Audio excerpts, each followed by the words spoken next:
lot of fun events every 3 times a month about, and so you should definitely come and talk to us. It's also a great way to get internships and jobs in the field. All right, it's your time. All right, I'll take it. Check 1, 2. You got me? We're good. All right, sweet. All right, I'll start off with the easy stuff. So the UtahSec organization, I guess UtahSec does the round robin. Each one of the organizations gets to come and talk to you a little bit about our organization and then maybe give you some other security fun things to talk about. I represent the UtahSec organization. We're the people that put on SaintCon. That's probably the easiest way to recognize who we are and what we do. We're an organization of approximately now just under 500 people throughout the state. And so I'll get into some of the details about the organization, what we're up to and things. A little bit about me. My name is Troy Jessup. I go by Jupiter on most forums. If you know, that's what I go by when I'm doing DEF CON, when I'm doing SaintCon, etc. So that's my handle, as it were. I'm the founder and CEO of the UtahSec organization and the SaintCon conference. And so it's my brainchild, my baby, as it were, as we go through there. My day job, because SaintCon doesn't pay the bills, is that I'm the Director of Security and Network Operations for the Utah Education Network. And so we were just talking about that a second ago. A little bit of detail about that. That's the organization that provides internet connectivity to anything that is state government or education within the state of Utah. And now we've expanded into healthcare and all other things, it seems. So we continue to grow. The backbone of our network at the Utah Education Network is a 100 gig backbone.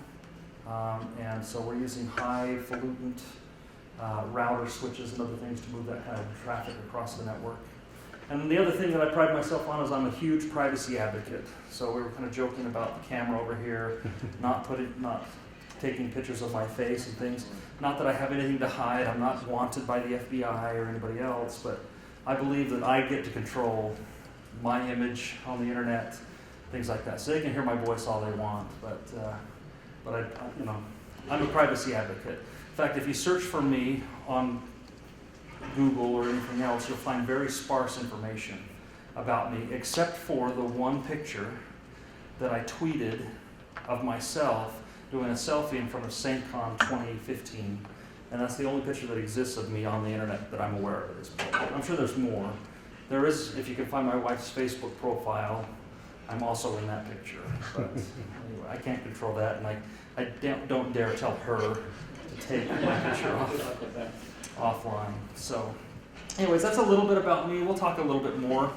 One of the things that I wanted to maybe spend just a little bit of time on is give you kind of an update about SaintCon. How many of you guys went to SaintCon this year? Okay, so not very many of you. What happened to the rest of you? You didn't know about it. Well, I still don't. Yeah, I'll tell you what. We did our best to try and make sure everybody knew about SaintCon. We even had it down here in your guys' home turf, or at least those of you that didn't travel to be here, right? And so, anyways, I wanted to give you a little bit of an update. If you're not familiar with SaintCon, it's a cybersecurity conference. This was our, I have to always calculate it, this is our 15th year of doing SaintCon to one degree or another. And so we've been doing cybersecurity since before cybersecurity was this cool thing, as you can kind of imagine.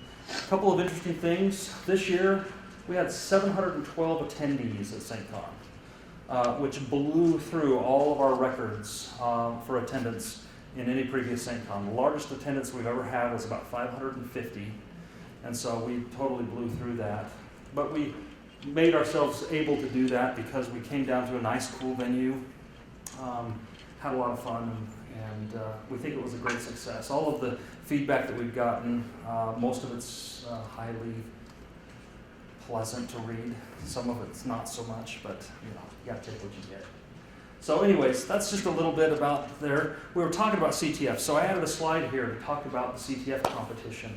Next year, for you guys, we are having a CTF competition at SaintCon. Now, what I want to do is I want to give just a little bit of history. Okay, SaintCon. CTF runs deep in our blood at St. Con. Most of the senior staff at St. Con are past DEF CON CTF winners. Okay, so we have CTF'd with the best of them, and we've beat the best of them. And so some of us, I'm a 5-time repeat champion of DEF CON CTF. And so it runs deep in our blood, and we've never done one at St. Con. And that's almost embarrassing. Because after we won CTF for 5 years, we started to run CTF for another 4 years after that. And so not only have we played it, but we've also run the game. So if you're familiar with DD Tech, or if you ever look at the history of DEF CON, DD Tech, DDTEK, because you started typing, I know you were looking it up, that's us.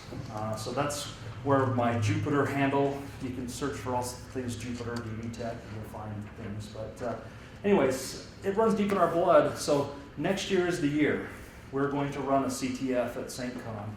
And right now, based off of our experience and other things, this could become a qualifier for a CTF or for a seat at DEF CON. So if you win the St. Con CTF, depending on how well we do and such in building it and things, this could mean a seat at the DEF CON CTF the following year. So anyways, if you're interested in that, I heard you guys talking about that. If you're really into CTF stuff, this is something you're going to want to play around with and get really good at. We don't do little CTFs. And that's one of the reasons why we've always, at St. Con, we've always had the Hackers Challenge games and some of these other types of things to kind of whet people's appetite. But when we do a CTF, we're talking about secured systems, secured binaries that you have to build ODAs for, that you have to disassemble, patch, fix, and otherwise manipulate live code to do what it is that you're supposed to, what you need to be doing, which is pure DEF CON quality CTF stuff. So anyways, that's a little bit about that and what we're doing there. If you attended St. Con, we gave everybody one of these cool badges this year. We're always blown away at what people start doing with these things afterwards. And so I've seen drones now flying with the St. Con badge. Okay. And all kinds of other things. There's a couple of kids down in Cedar City that I don't think that they've stopped playing with their badge since St. Con. And they're making it do all sorts of different things. The heart and core of that is one of the ESP2286 modules, Wi-Fi enabled. So we were able to track everybody during the conference. Most people don't know that, but we were tracking everybody. We knew which classrooms were filled. We knew which talks were popular. We knew where people were going to meet and such. And so we have all of that cool data. For your sake, though, because we're privacy people, it's all anonymized. We have no idea who was there. We just know that a badge was there, and we can kind of see those things. And maybe this is a good segue for me to say, privacy is also deep in our blood at St. Con and the UtahSec organization. One of the things we get asked all of the time is when we bring sponsors and other people in, they want a list of the attendees that have attended St. Con. They want to know where they work and all of the information that we collect about you, which is very little to begin with. I mean, if you've registered for St. Con, we want a name and a title, maybe to know kind of who you are. We don't even care. That's an optional field. And the only other thing you need to provide is an address, and that's only to validate the credit card that you're using to pay for the conference. And then that little bit of data that we do collect, we never let the sponsors or anybody else have. So we protect privacy militantly and such. So anyway, little segue for that. If you are really interested and you've attended St. Con or you are interested in what we're doing at St. Con, there's a call for committee. It goes out January every single year. And you can spend half of your life for the next year, like all the rest of the committee members, doing St. Con planning. So if it's something that you're interested in and want to play around with, you're welcome to respond. The only requirements to participate on the committee are that you have to be a member of the UtahSec organization. So we can talk about that here and send it to you. Did you find it? It's not the CS building, is it? No, it's not the CS building, guys. I thought about calling you and saying it's not the CS building. All right.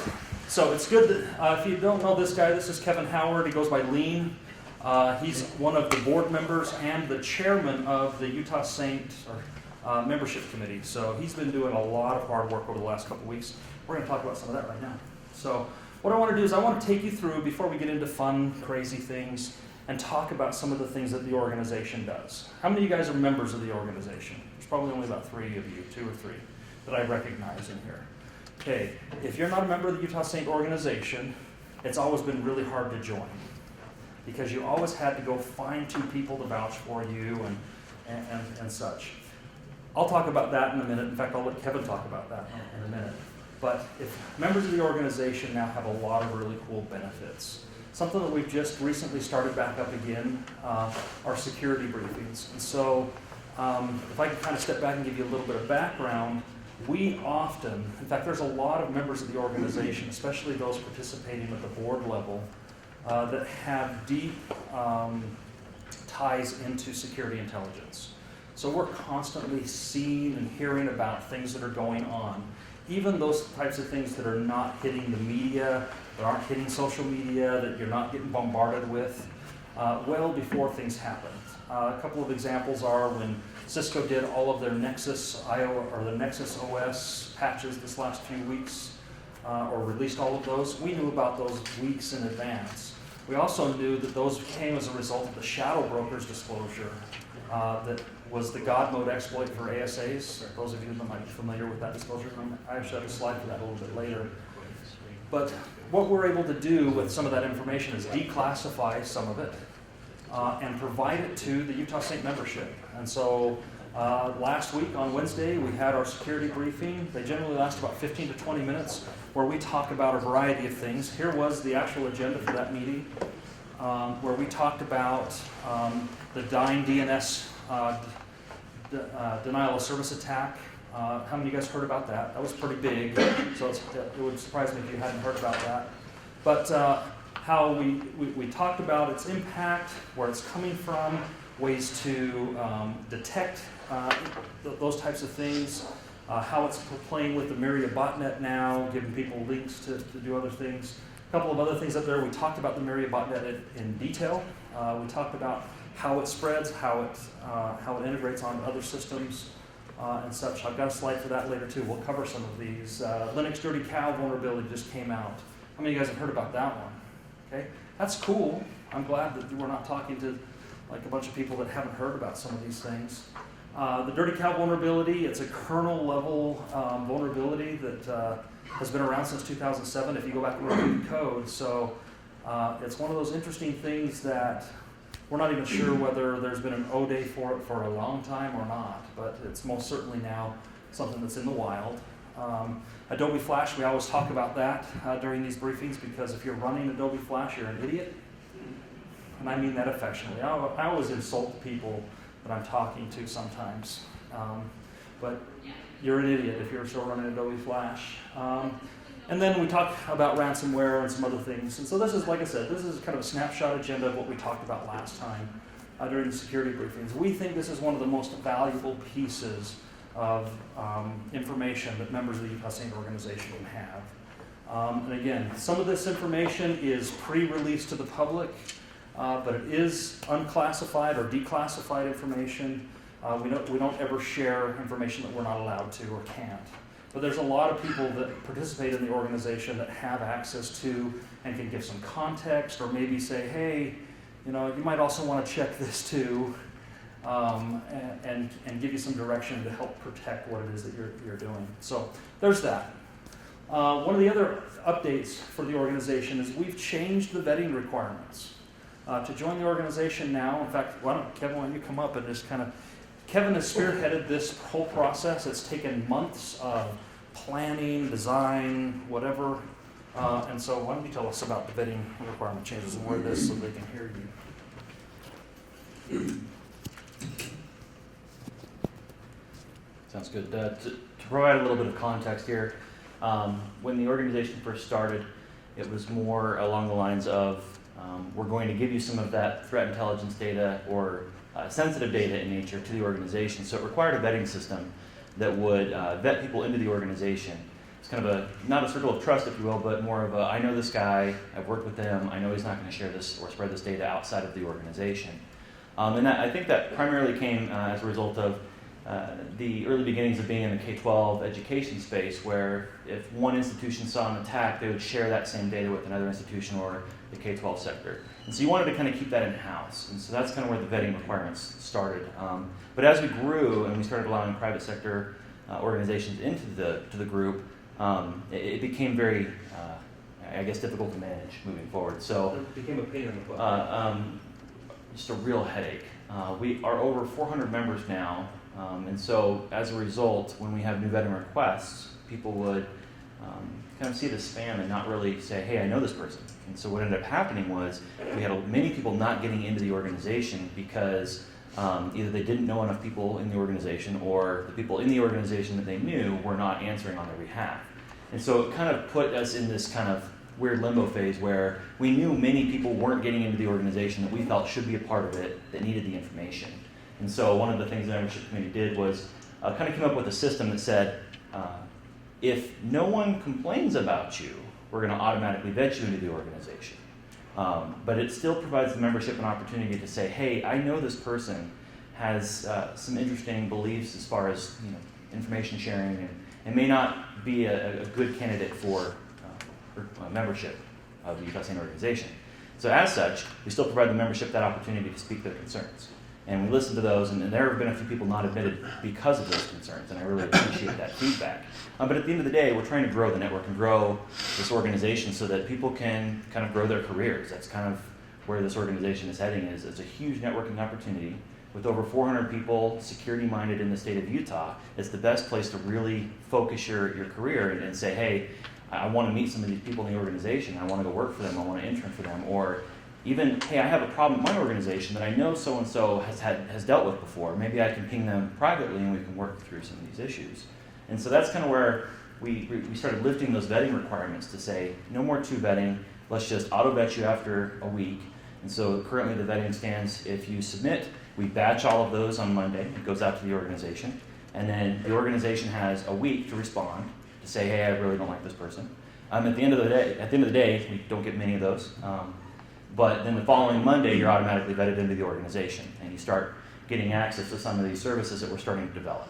And I think that's the next biggest part of the committee, is to bring more services to the organization, such as, I know Troy's now working on, it's not a bi-weekly, is it? It's a Semi-weekly. Semi-weekly. That's the thing we were just talking about, Yeah. security briefings. Security briefings is one of the big things that's coming back to the organization. It was around in the early days, and then as we grew, kind of disappeared for a little while. But that's invaluable information. People who wear multiple hats on a day-to-day basis can't spend the time digging through all of these alerts, digging through the latest Flash exploit. There's one a week, it feels like. And so to have these threat briefings from people who are dealing with this day in and day out is huge. It's a significant contribution to the organization. And I plan on expanding a lot of that as well.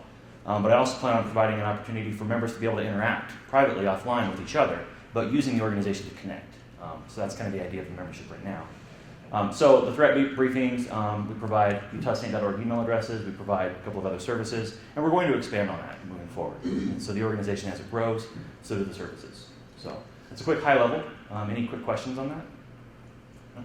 Cool. Those of you that always complain about being able to join the organization, That's been me. now you don't have to worry about that stuff anymore. Agreed.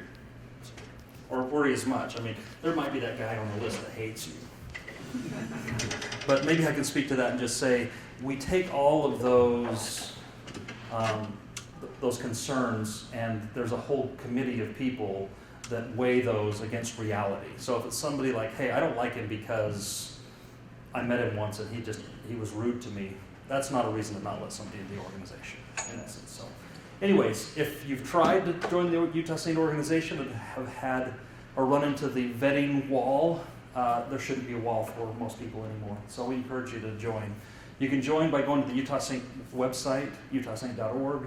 Just click the join button, and that kind of starts the process for you. So that's vetting requirement updates. Let's talk about a couple of other things that we're doing as an organization. The UtahSec organization has quarterly meetups. They're funded, which means that we actually help pay for security talent, we pay for food, we pay for those kinds of things to make them fun and enjoyable, and we allow UtahSec organization members to come listen to a security topic or to once during one of the meetups each year, it's like some big social event, it's a barbecue kind of thing, and you come, you bring your family and hang out and just network a little bit. And so those are the types of things that we do from an organization standpoint. One of the new things that we talked about this year during SaintCon is I always lament when we take all of the UtahSec gear, or the SaintCon gear, back to my house after SaintCon, and we package it all up in a bunch of Pelican cases and stick it in a storage unit for 12 months or 8 months or 9, whatever it ends up being.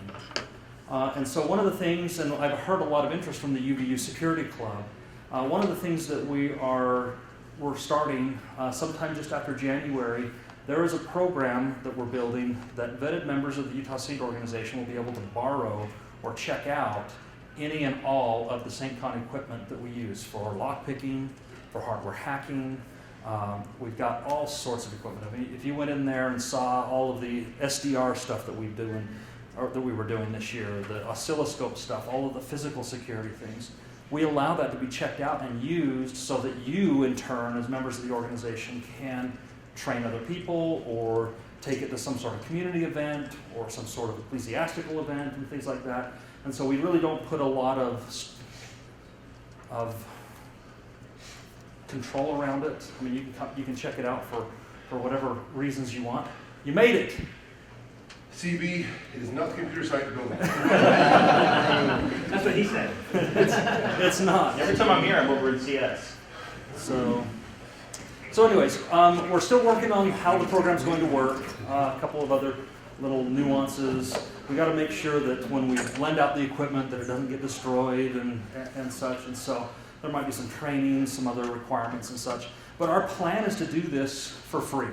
We're not out to make money to do something like this. This is more, we want to support the community, especially the UtahSec membership, make sure that they have an opportunity to use all of this stuff. And so that's what we're trying to do. So that includes all, like I said, our lockpicking gear, soldering irons, our printer stuff, our oscilloscopes, our whatever it is that we've got. There has been a request for the vault. The last year's vault we might let people use. Here. The next year's vault we're not going to let people use until after next year. What's that? True. We're just talking about where it is. Do you know where it's at? The vault. Yeah, you put it in storage. Yeah, it's in the storage unit right now. In fact, I've got pictures of the storage unit. You should see. So we more than doubled in size this year of all of the junk Including my garage. that we have. And he still has some stuff in his garage. So anyways, that's all I've got from an organization update perspective. And so hopefully some of those things might be of interest to you. The organization continues to grow. We continue to make things more and more effective for the members of the organization. And then the other thing that we do when we have a little bit of time is we run a con. So you're familiar with SaintCon, and hopefully those of you that didn't join us this last year, or this year, I guess is when it is, you should join us next year. And maybe we'll be a little bit more generous. We gave out 20 scholarships this year. I think some of the people maybe in this room were beneficiaries of that. Were you? Maybe? No? Okay, we gave out 20 scholarships to join SaintCon for free. So we offer that as an option for people that find the price to attend a little bit rough. So that's the end of this, but I want to talk about a couple of other security things. I mean, it wouldn't be good for me as a security geek to not talk to you a little bit about some of these things. How many of you guys have heard about this? The Mirai botnet. Okay. If you're anywhere in the security realm right now, you've probably at least heard a little bit about this. Okay. This was the botnet that was implicated in the Dying DNS attack. There's also been a ton of rumblings about how there's a different variant of this now being spawned out. A little bit of information disclosure, it's nothing too wild or crazy, but in the last 48 hours, we have found 4,300 Mirai-infected devices on the Utah Education Network. Okay, 4,300. In fact, it's a little bit more than that. It's like 4,336. Sorry.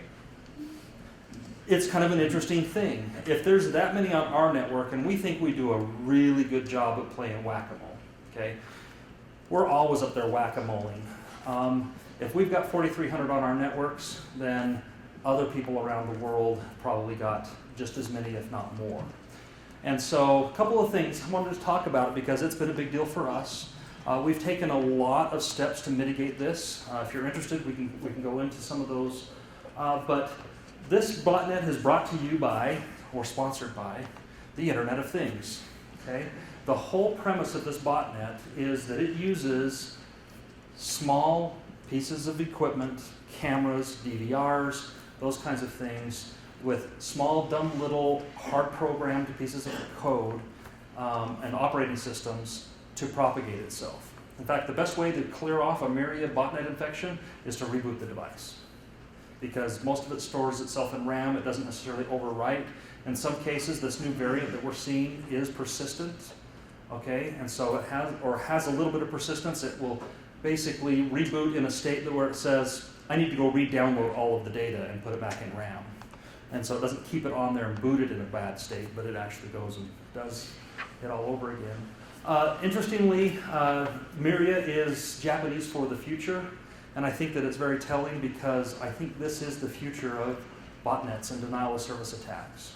And so if you're not all that familiar with Internet of Things, okay, that's your refrigerator that orders eggs for you.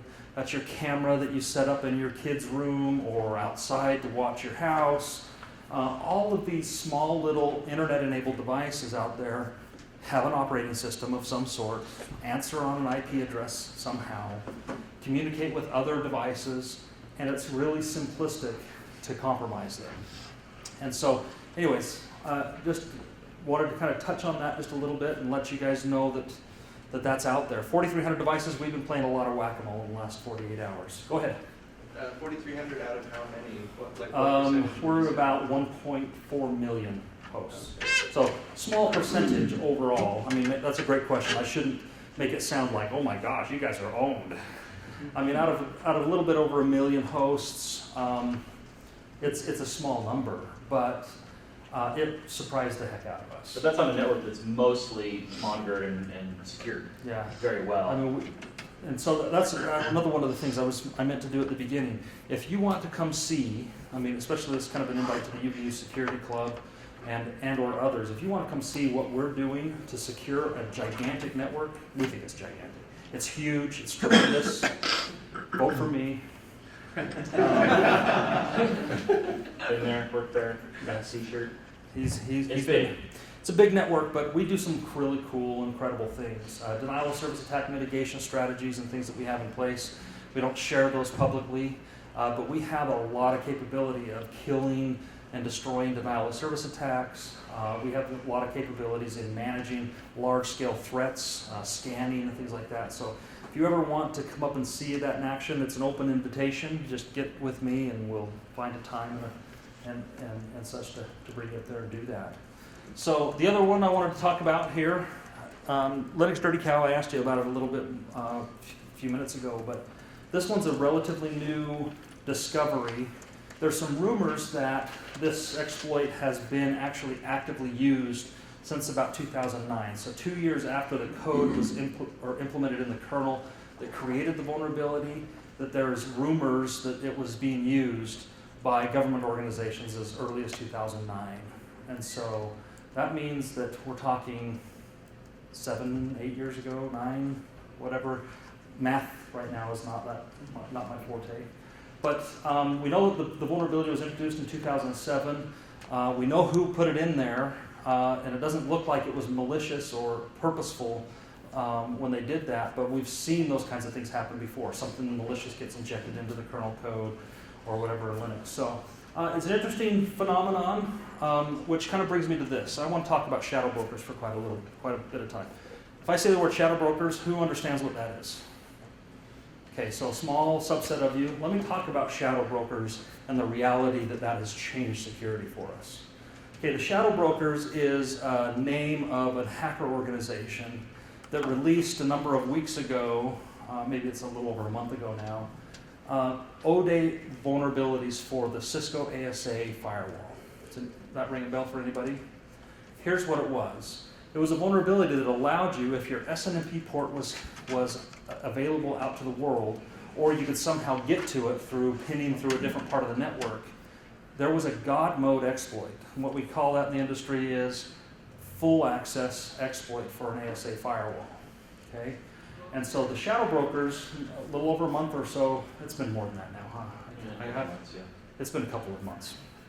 SaintCon kind of blurs your mind when you're prepared for it. I think it was like July.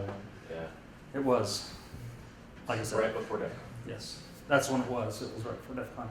But anyway, so they released this information. They released this exploit and gave it out to the world and said, hey, here's our proof of concept. We have all this stuff. Now, that was a proof of concept for a greater tool set that they didn't release any other pieces of, that was rumored to be the entire O-Day tool set for a major nation state, aka the United States of America. Okay, so basically this group, one way or another, and we don't know how, they were able to exfiltrate out of the NSA and all of their fun little organizations there. I could tell you which one, but I can't. There's a specific organization within there that is responsible for maintaining access controls for foreign governments and things like that. They pulled their entire tool set, exfiltrated it out of that organization, and this group released that one proof of concept, and then they put the entire rest of the tool set up to bid for the highest bidder. They wanted at least $1 million, but they would let it go as far up beyond that as they wanted. Nobody ever purchased it that we know of. But the Shadowbrokers are back in the news.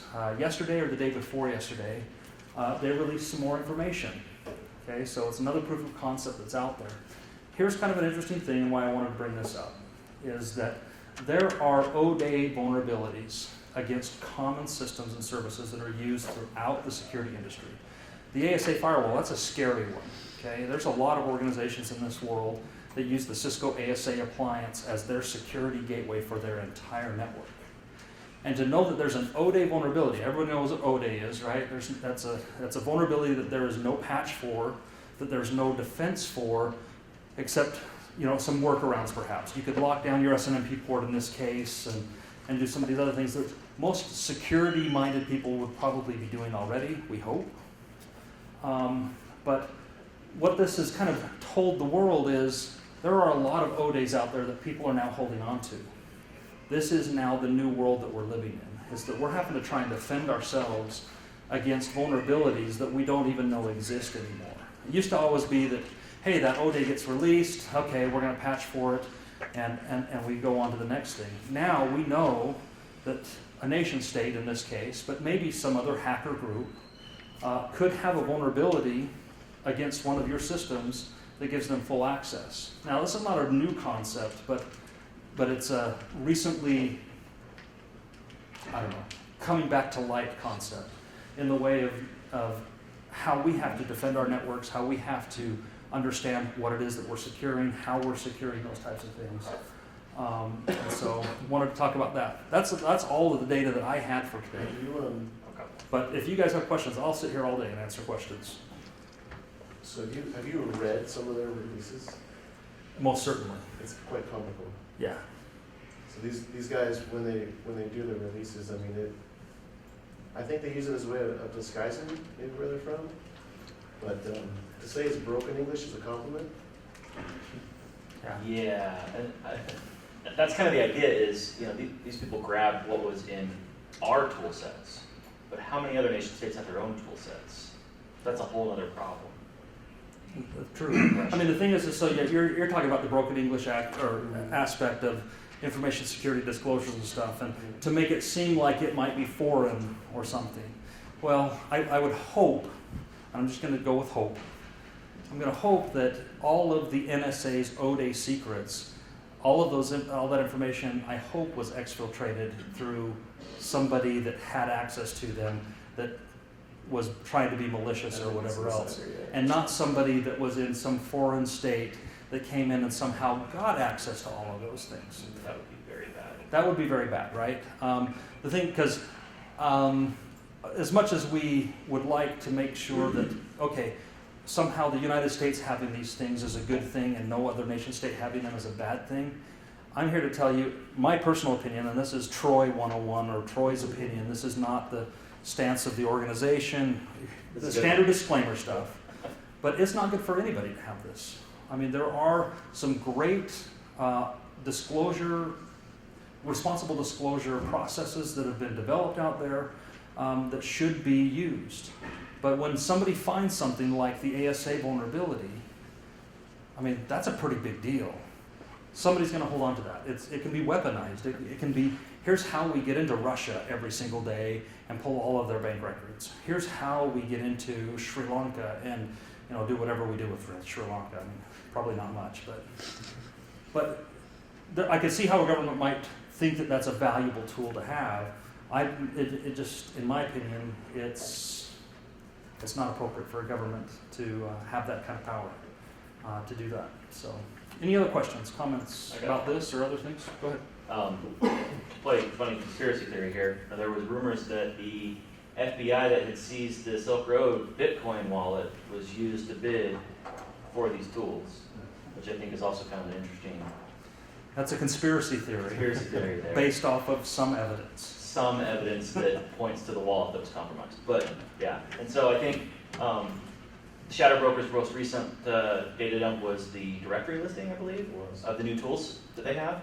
And everyone's saying, oh no, these don't exist. Well, they've already proven that they have some of it, so it's just scary that they're inching forward to say, we really do have this, guys.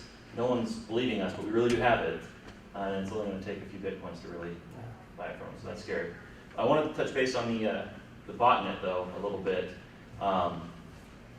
Largest botnet we've seen. Largest attack we've seen. The largest attack we've seen. And there have been rumors that U.S.'s infrastructure and some of the major pipes have been being probed for the past few months leading up to these attacks. And whether that's relevant or not to the specific botnet is irrelevant. But the relevance here is the source code was released.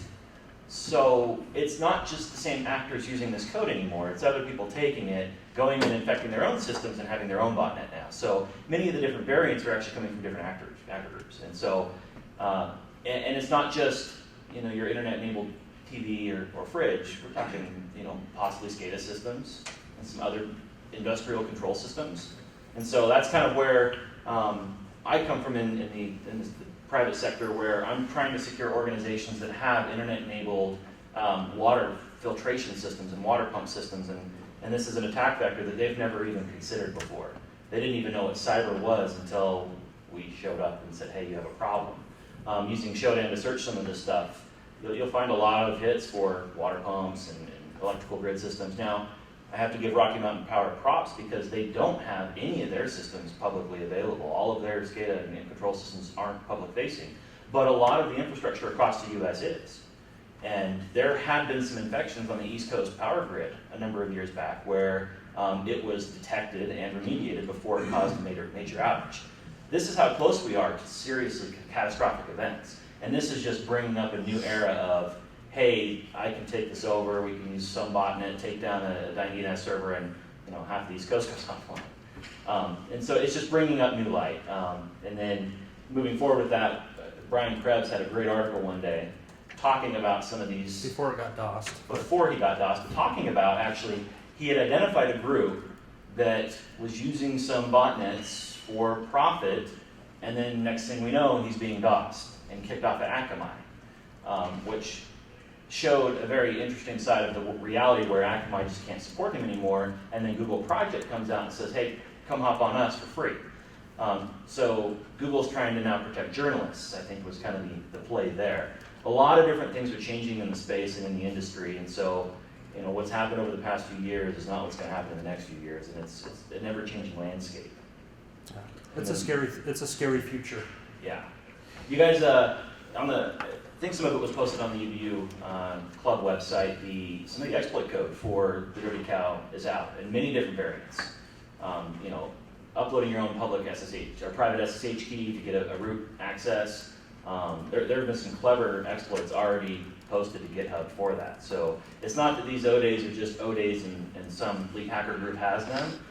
There's source code and open source code that's being leveraged already, mostly by security group here, but.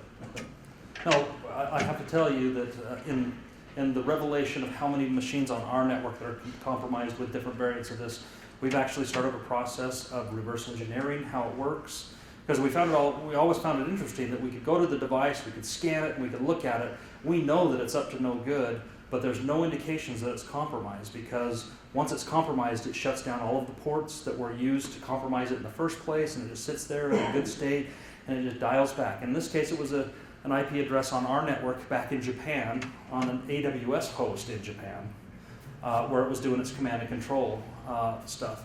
But then we'd have somebody reboot one of the devices, and it would come back up, the port's available that was supposed to be there, that it can be compromised on, and the cycle continues again until it gets reinfected. And it's kind of interesting. So, the Mirai botnet, the way that it's designed is so that once it compromises it, or a device, as long as the power doesn't get rebooted, that one botnet is the only one that has control. But you can see now that there's different botnets fighting for control of different other ones and stuff. It's always kind of an interesting thing to watch when you can see somebody figure out like a key to a botnet and they try and take it over and repoint it and stuff. There's probably more information. Tweeted out a couple of botnets that we've been seeing, and they post their IRC creds and all of the nicks and yeah, you did just like the other day. But that's fun. I enjoy kind of reverse engineering those pure Perl bots that an attacker tries to upload to an Exchange server and it doesn't work and they wonder why. But there was also someone who posted a kind of an attack active defense strategy for the botnet, where you would post your own web server, and if the botnet hit your web server, it would actually send a command back to the botnet to kind of buffer overflow itself and shut down, which I thought was very interesting. Cool. But now you're talking legality. So I think with the Mirai, though, right, is that they release the devices that are infected. That are most likely infected, or most likely that are targets to the infection. Because in there, I mean, he had the usernames and passwords for these. And that's kind of what we're after, right? Is the default password for these devices, or I mean, because 9 times out of 10 these things are hard coded anyway. Right. Yep. But reviewing the list of the devices that this thing specifically targets, I was surprised to see how little I knew about these devices. It was like 15 to 20 of these things were straight up. I mean, they're only marketed in China to begin with. Right. A lot of these were. The thing that's encouraging though is that one of the vendors has already issued a recall on those. One of the Chinese webcam vendors. Which is very nice to see, and hopefully that's the case. I saw a few in there, like there were some Ubiquitous routers, and there was like, I think an older D-Link. Like those were registered in my mind. I have to recognize those names. Hopefully we see more action like that taken over, where people start doing recalls on this. Yeah, that recall was huge news because that's a significant cost to that vendor. But I think it was absolutely the right approach. It is, but how many people are actually going to send their camera That's back? the problem. Wait for a new one to come, The install it. Not very many. It's one of those voluntary recall But kinds of things. this was the response that the China government though sent out about this, and I thought was interesting, is they immediately started pointing the finger at the U.S. and saying, you guys are trying to bring down Chinese companies, you're doing, and I was really surprised by that response. I mean, I kind of felt, What we do all the maybe if time, you're in a too. communist Yeah, country, like, you know, somebody else's fault all the time.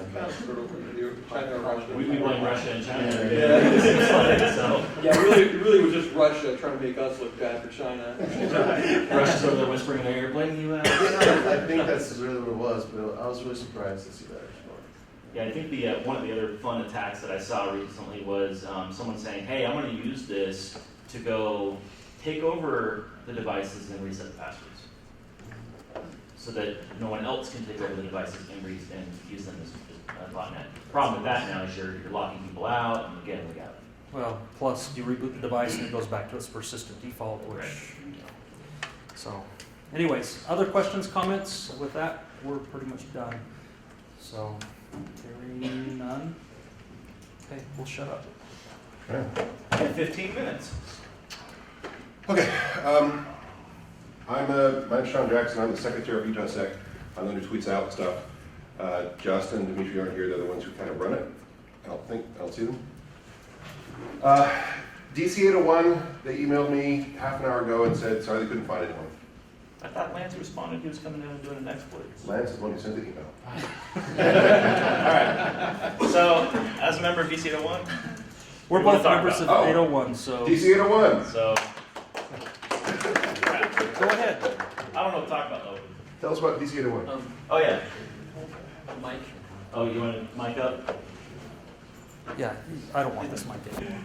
Yeah, they're just breathing my way into it for like 10 minutes. Okay, so I got 14 minutes. Hey, I'm Kevin again. So we're gonna take off the Saint hat and put on the DC 801 hat. There you go. It was empty. I don't have water anyway. It's on. Okay, so DC 801. How many people know what it is? That's helpful. So DC 801, DEF CON local chapter. DEF CON is an annual hacker convention in Vegas. 24 years, 25 years running now? 24. 25 is next year. Last year, the Mystery Challenge, officially, unofficially, whatever. So what ended up happening was when DEF CON first started, annual conference, it started growing, and then people said, hey, we want to talk more than just once a year. And so that spawned into the local DEF CON chapters, and it was based on your area code, so 801 being Salt Lake, so DEF CON 801. I think it was one of the first groups, 801 and 303 Denver were the two of the first DEF CON groups that were local. And then it has spawned over the world. I mean, there's London, there's Germany, they're everywhere. And so we are the local DEF CON chapter based out of Salt Lake. We have a hackerspace off 2nd South, almost 4th East. It's easiest to say next to the Crown Burger. But hackerspace called 801 Labs. We have to separate those because DEF CON is a not-for-profit. You can't pay for membership. It's a once-a-month meetup. But everyone wants a hackerspace. 303 was one of the kind of the first groups to have a really awesome hackerspace in Denver, and so everyone's been trying to, get a hackerspace that kind of resembles that. So we have a hackerspace. We've had it for a few years. DC 801 kind of stemmed from the old 2600 days. Some of the same people that were in 2600 way back in the early days kind of spun off into DC 801. Then people got lives, got married, had kids, and then it kind of died for a few years. But then Meta and Soba brought it back to life a few years ago, and since then it's been growing like crazy. We have an IRC channel, so if you're not familiar with IRC, it's kind of, as numbers would put it, what do they call that? It's a good numbers video on YouTube. Now they describe IRC as an old chat relay where hackers get together and do bad things. But internet relay chat on freenode.net.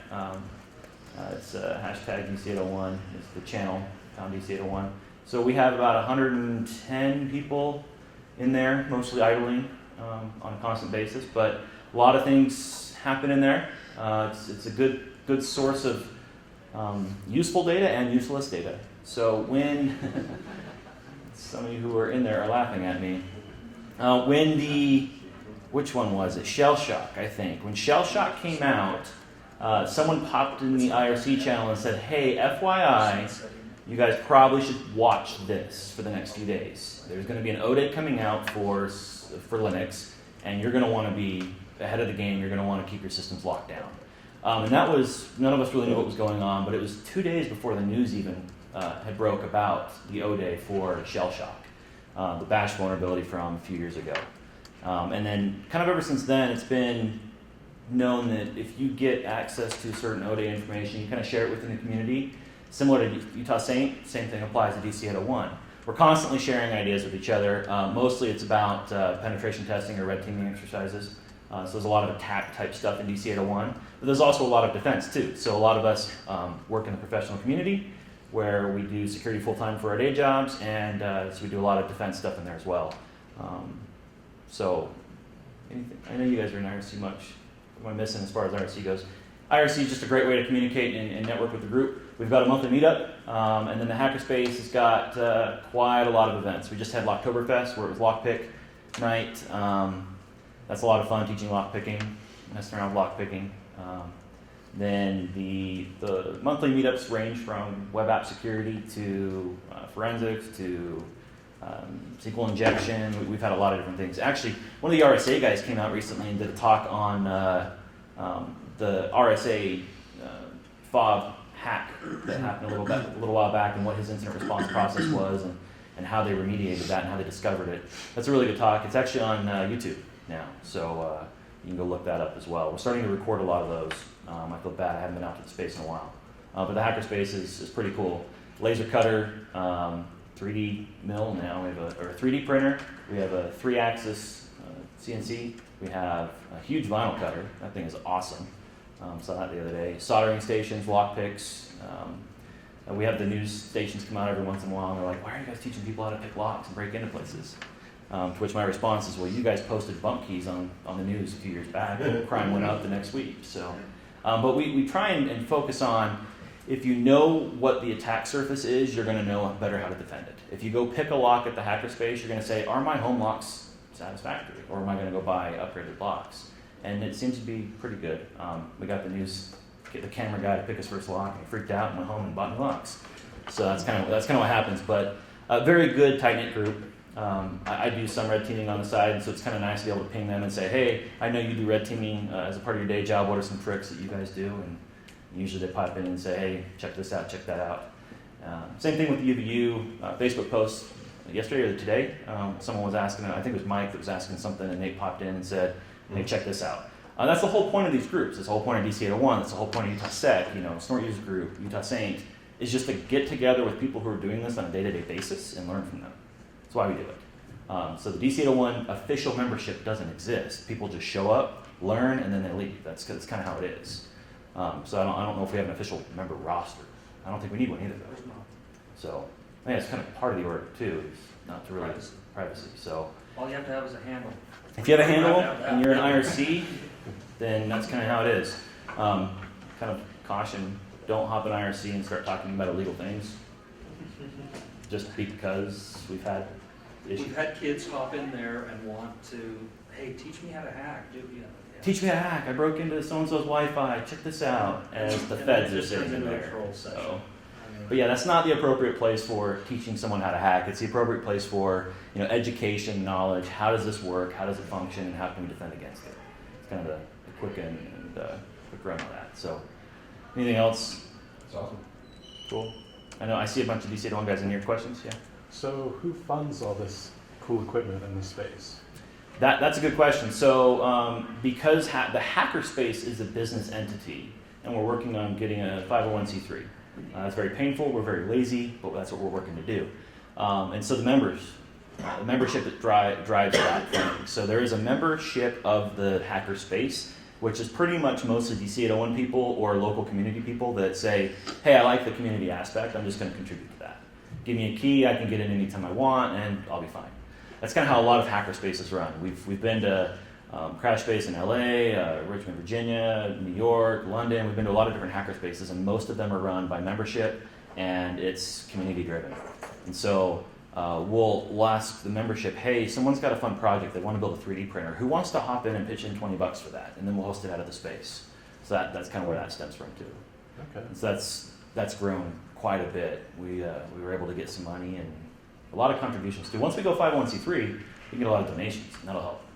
So I mean, that's the 801 Labs hackerspace is where a lot of the SyncCon equipment stays off season as well. yeah, we had the lock picks there for months. We had the solder stations. I think we still have 2 solder stations there, whatever.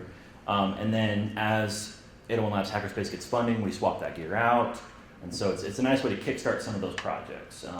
Utah Saint bought some of the classroom equipment, the tables, some of the chairs and things like that. And then different organizations have also contributed to that space. So that's it's really the best way to make it grow. We've had a few hackerspaces in the area, some that have been awesome, some that have kind of failed. And so we definitely are always worried that the membership is going to die and disappear, but so far it's been self-sustaining. The core group contributes a significant chunk of the bills. I'm actually on the board for the 801 Labs group itself, which is kind of just a term. It's not really a board for the group, but we contribute quite a bit of money to that as well. And then some of us who allow our companies to pay for the space pay double, just because our companies will pay it. So Cool.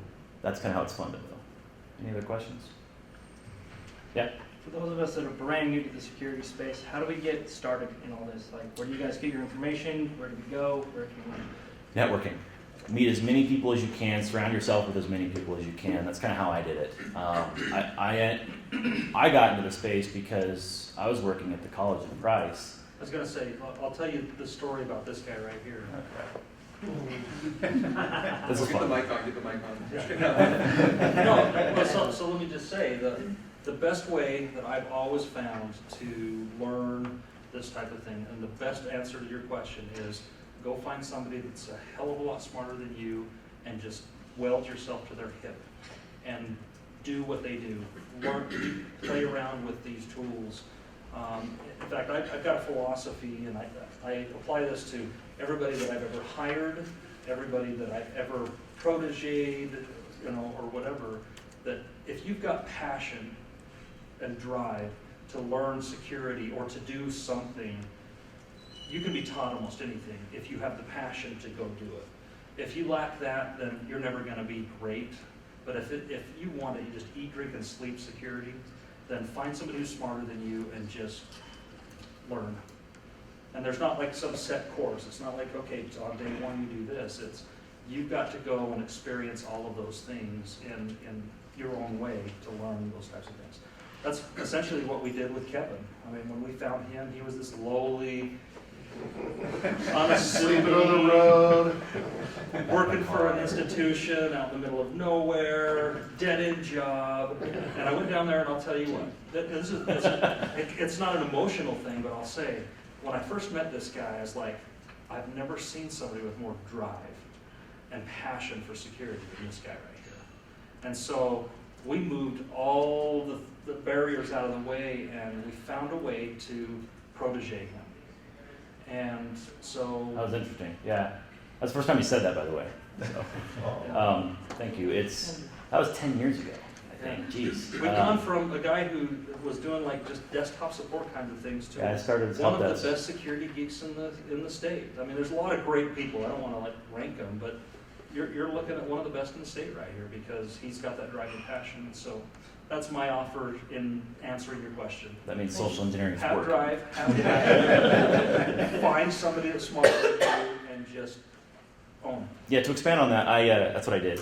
I worked at a college. I was doing help desk, and then every opportunity I had to grab something more, grab more responsibility. The telco guy quit, and I'm like, I hate telco, but I'm going to go learn it. The Wi-Fi guy, the network guy. Next thing you know, I'm doing all of these admin tasks. And this was before there was a security program, really at any university. I think the closest one was Idaho, and it was a feeder program into the NSA. So I almost moved to Idaho, but then I said NSA, no way. But what ended up happening was I went to St. Con, 8 years ago or something like that. It was in SUU, I think. It's way back in the day. And I just realized everyone in this room is smarter than me. Everyone in this room is doing this as a career. And I'm going to attach my hip to them and follow them around. And I did, year after year. And I kept bugging Troy, hey, I want to learn what's going on. And so he would say, hey, let's learn the SSH keys tonight. Something stupid, something that now I take for granted. But every night we'd poke around at something.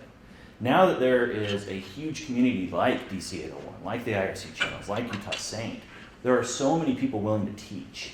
Hop in the channel, ask the questions, but be willing to do the work.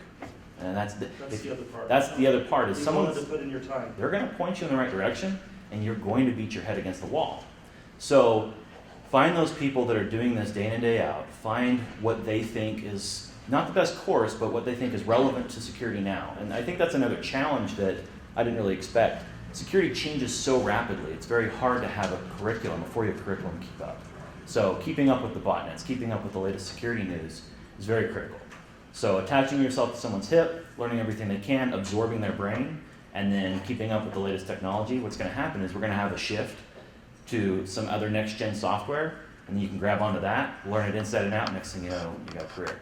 That's kind of how it works. But you have to, I think, to really get to that stage, Troy told me something one time that really made me mad. You don't know what you don't know. That was a huge ego hit. Holy crap.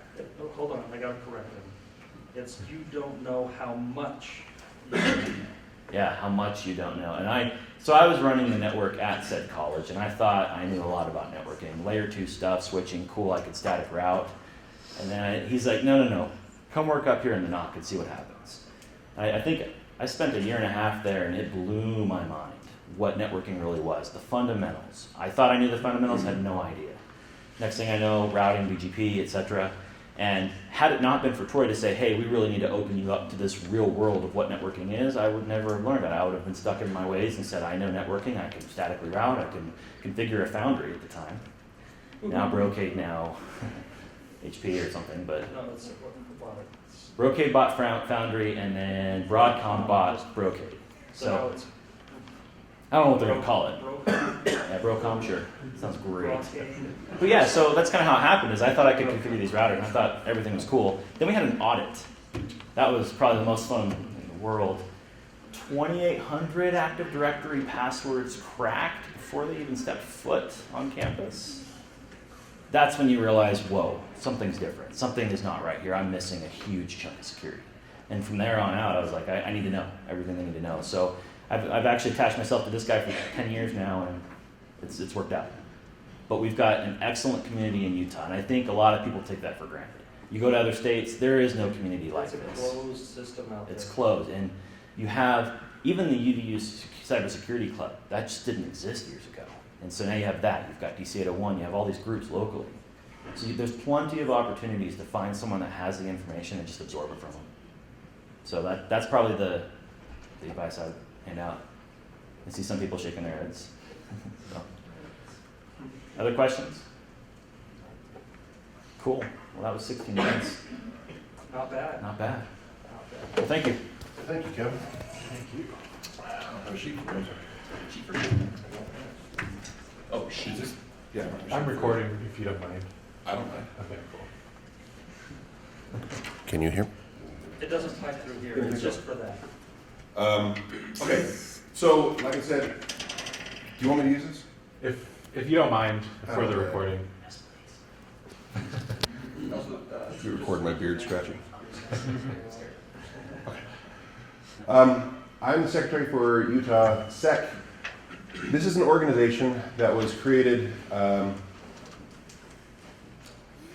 4 years ago by Justin Searle.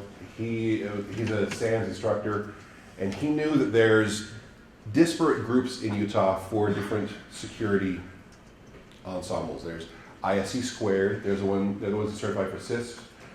There is UtahSec, there's DC 801, there's a Snort users group, there is ISACA, OWASP, lots of different groups that are supposed to meet regularly.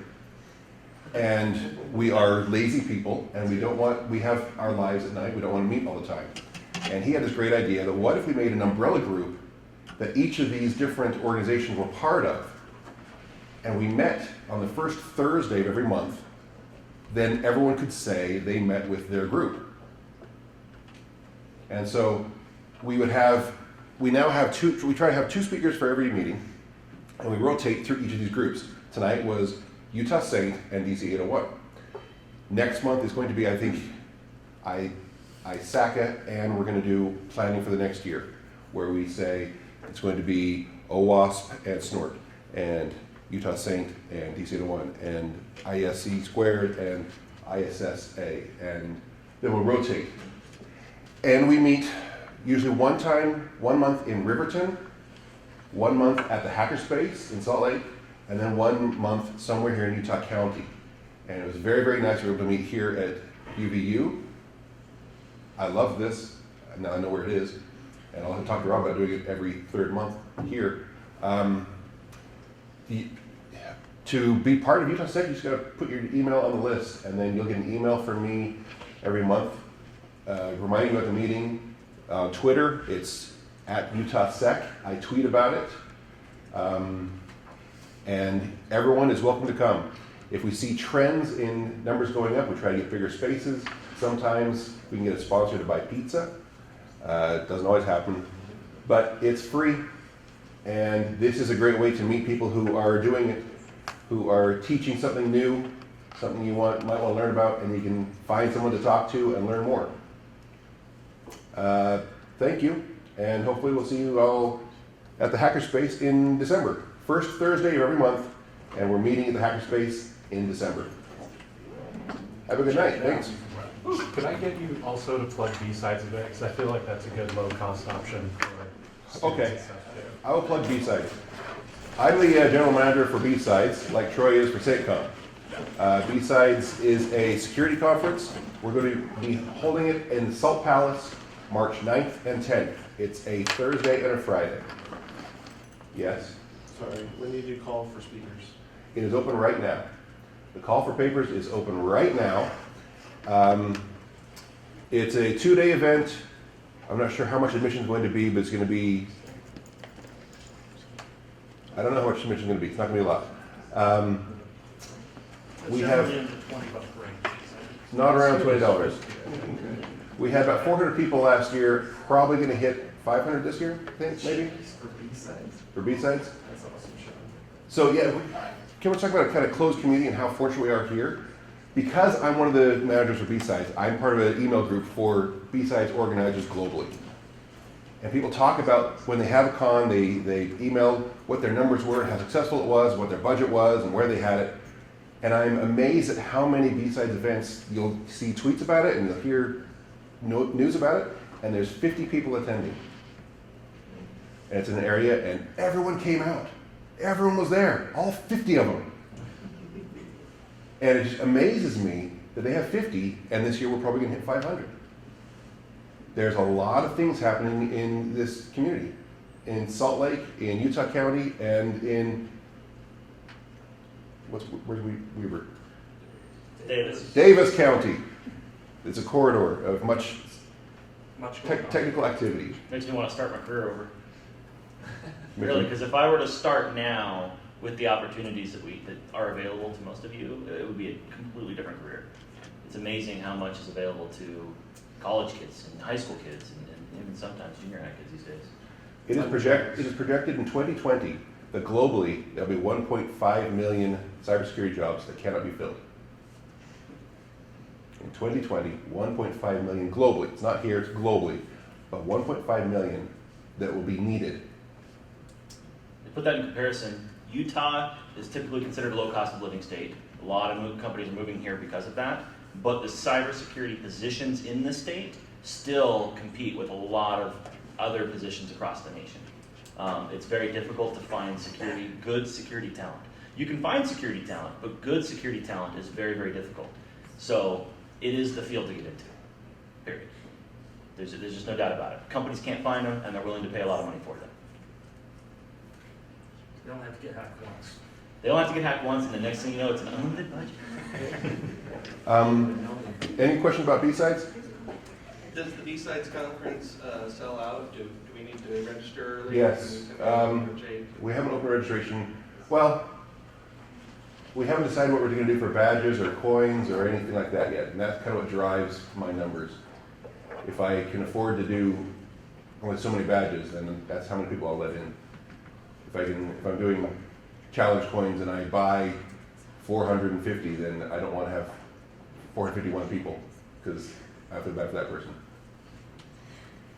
Are there going to be any scholarships for B-Sides? I don't think so. Okay. The year when Wait, around how much is it again? last year was 65. Yeah, that's right. Okay. That's not It'll probably be close to that. Okay, that's not bad. I don't think it'll be more than 80. But we have more space. It's going to cost us twice as much this year. What was I going to say? Your workshop is extra, right? Or at least- Yes. Yeah. We're going to be doing 2 tracks of presentations and 2 classrooms for workshops. And I asked for a small amount to get a space in the workshop, and I give most of that to the speaker. But I do that so people have skin in the game, and they're not going to reserve a seat and then not show up. Because that's annoying for the speaker when they have a room and there's people sitting on the back row only. And that's where you can learn some of these skills too. Those workshops are really valuable that way. yeah, You spend more time. a presentation is someone up here showing slides and talking, and a workshop is download this VMware, or download VMware, get this ISO, get this. I'm going to show you how to do this to that machine. Or I'm going to show you how you configure Bro as a open source sensor. Or I'm going to show you how you use Snort and you customize your Snort rules. Or how you can use Security Onion. And it's, you do this, and now try doing this. And now you test it by doing this. And now you can verify it's working by doing this. 4-hour classroom, when you're done, you've developed a new skill. And I'd like to mention, I'm sorry to keep interrupting, it's a never-ending learning curve. I took 2 workshops last year, and I was blown away that, again, I didn't know half of what the guys were talking about. So it's always a matter of just keeping up with sharpening your tools. The OSINT class last year was awesome. Well, Python? Hmm? The one that the guy talked about? No, OSINT with Snow Open and source. JC. Yeah, Snow and JC. That was awesome. Things like that. And then there was a pen testing after hours one from a guy that does pen testing all over the world. And it just opens your mind up to different attack vectors. And so both of those were highly valuable for me. So It was definitely. good stuff. Yeah. One of my keynotes is, her name is Leslie Carhart. Her Twitter handle is Hacks for Pancakes. She's Pancakes. Sorry? She likes pancakes. She likes pancakes. She's a up and coming presence in InfoSec, and I was glad to be able to. I'm glad to fly her out. And then the other one is going to be Dave Kennedy. He is what's his handle? Badass security guy. No, it's Dave. Hacking Dave. He built the social engineering toolkit set, which has been used twice on Mr. Robot, and they show his code. Like they say, don't forget the hugs. He's a great guy. He's been consulted, I think, by Congress. He is on the news. He's on CNN and MSNBC talking about when a big hack comes out, they call him. I know when he travels, he has a camera and a light set he puts up in the hotel room so he can still do his interviews with no pants and a shirt and tie. He does DerbyCon? He runs DerbyCon. He's been running DerbyCon for a couple of years now. He's a great guy, and he's going to come out and be our keynote. It's up to him whether he opens or closes. I don't know. I haven't asked him yet. Like I said, the CFP is open. We'll probably have registration open in January, and it's March 9th and 10th. It's a Thursday and Friday. Okay, we'll see hopefully all of you again in December at the Hackerspace. Thanks.